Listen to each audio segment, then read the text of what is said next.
So hello friends. So today I'll be teaching about linear regression. So what is the equation of a line? Equation of a line is W equal to mx plus c, right? So this is just a line which is really not passing through origin. This is the slope and this is this is the slope. It's too coincidental, I guess. So this is the angle, the slope of the line, and this is the intercept, right? C, and this is m equal to tan theta, right? So now let us just rephrase our problem which we're trying to solve. So we have a lot of data points, and we want to just feed a line through them, which will explain their behavior. And so suppose there are a lot of points, and when we try to fit a line, we take account of these errors. Like this is the actual values, and the red line is a predicted one, because when we give that x, give x here, we get the predicted one at here, but the actual is at blue. Okay, so this is how we also get the errors for the different predictions. And how do we define the error? We calculate a loss function which is called y target, this is the actual value, minus the y predicted value, whole square. And so we will try to minimize this loss, and we will try to find the parameters that would minimize this loss to the lowest point, right? And this is what is called the gradient descent algorithm. So if loss function is there, so this would be the condition. Let's first introduce the parameter that first. Suppose we have n features, right? So w1 x1, w2 x2, up to wn xn plus b. So we have n features, x1, x2, up to xn, and this is just a bias term. So what we are doing is that we are providing n values at an instant, n features of n values of n features, and we will try to predict y. Okay, so what will be our loss function, like the minimum loss function condition? The minimum loss function condition will be dl by dw equal, for any j, that is j is running from 1 to n, that is such that j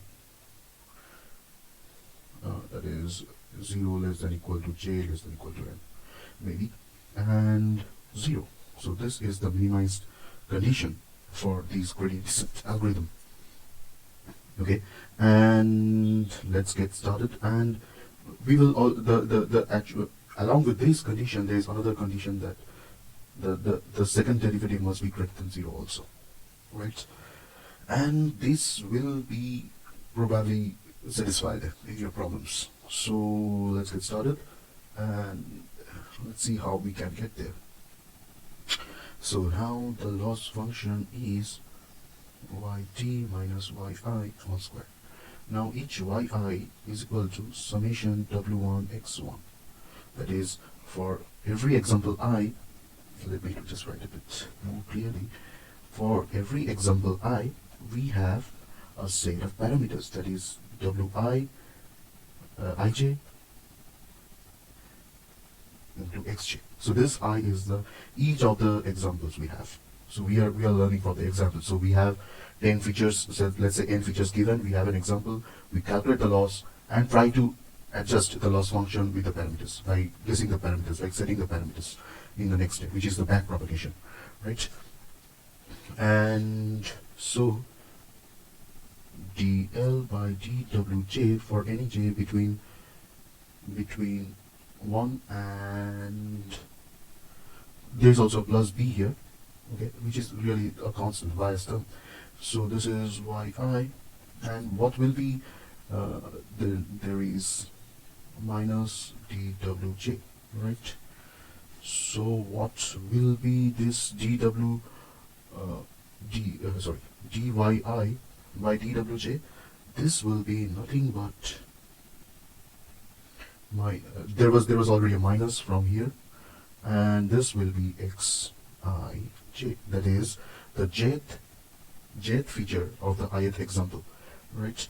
So this is what is the loss function which will come out to be.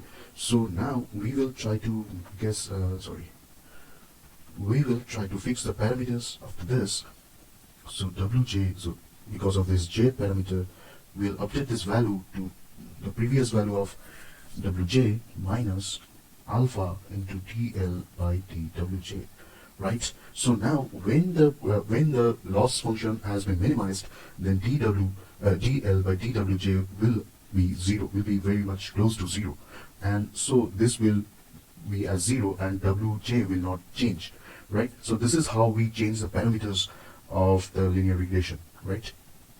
And there is another parameter which I wanted to introduce. This is called the learning rate, like the how many steps do you want to take in like how big your steps must be to actually change the wj with the gradient of it according to the loss. Now there is another parameter we need to update, that is the bias term, right? The bias term. So we also need to change the bias term by this, and this will be nothing but this, right? And we can change it by the bias term is equal to the previous bias term minus alpha into dl by db, right? So this is what is called the bias term of the linear regression. And so we will implement this code, and so in each iteration we will at first, in each iteration we have a set of features and an example, a set of features and an example. So what we do is that we will take the features, get the predicted values, then we calculate the loss L, and then ultimately we will be changing the parameters, right? We will be changing this w, let's say del w, del b. We'll be changing the parameters according to it, and it will be trained slowly. This will be put into the next one, and as we change in each step, we will put that parameter in the next step also. Right? So this is how we will be doing our linear regression, and it will be fun to start with. So in the next lecture, we will be implementing this in the Python programming language, and let's roll on.